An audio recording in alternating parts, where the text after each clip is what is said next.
Music zan dai Bethlehem tang kin suan man Beire ar fi a che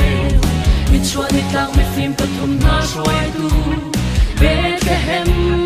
lung rona Sri na lo ba zi hwirim to chu pu in Now de zi su an dia Pan siang pa siang moi big fa pa ngay sun su Kan cha a chuak chang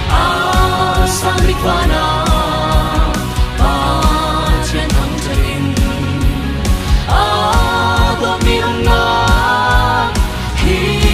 va lay a hi Rem nak leng se tin van mi lan sa At chiang hi mi sana Tukhal na song chiu nak man pi chu an hu Thin phang in ha u David to pa kan cha mi sia kham tu chu Ni hi na a chuak chang Do mi nan khat khul rong ngai in Bethlehem Khwa lay bang in an kai Emmanuel pa chiang fa pa choi na Khúc bil bu in an bian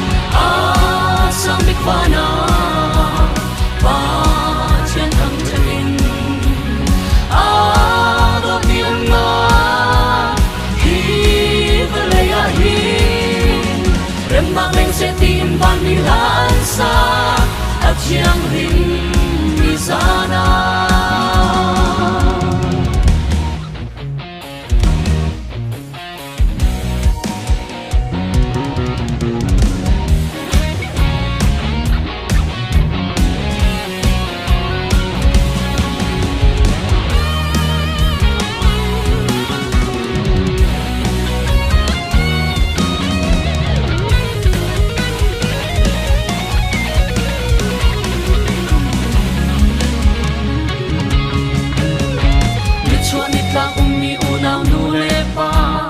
Christmas ni sung roya lung lom than nuam pa en ti nga leng bang zul khai mai an kal chiao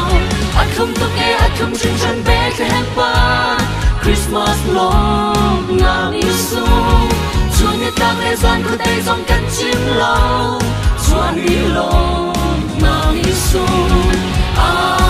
sang big fa na